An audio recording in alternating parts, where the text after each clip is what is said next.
আচ্ছা, ইন মানে কি শুধু মধ্যে? একদমই না।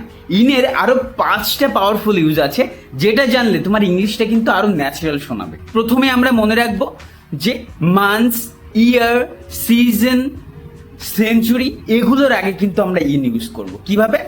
In 1947, in summer, in spring, in 19th century, in July, in December. দেখো, 2 নাম্বার দিনের কোনো অংশ বোঝাতে, যেমন সেটা হতে পারে সকালে বা বিকালে, মানে ইন দ্য মর্নিং আমরা বলতে পারি বা ইন দ্য ইভিনিং বলতে পারি, তাই তো? কিন্তু মনে রাখবে আমরা কিন্তু অ্যাট নাইট বলবো, আমরা কিন্তু ইন দ্য নাইট বলবো না, সেটা কিন্তু ভুল হবে।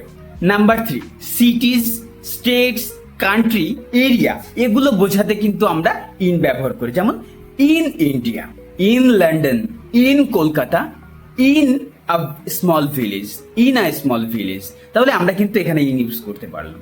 দেখো, নাম্বার ফোর অনেকের মধ্যে বোঝাতে কিন্তু আমরা আমরা ইন ব্যবহার করি, মানে অ্যামং দ্য পিপল যেটাকে বলা হয়। এটা কিভাবে বলতে পারি? I saw him in the crowd, I saw him in the crowd. তারপর বলতে পারি দেয়ার আর 10 স্টুডেন্টস ইন দ্য ক্লাস।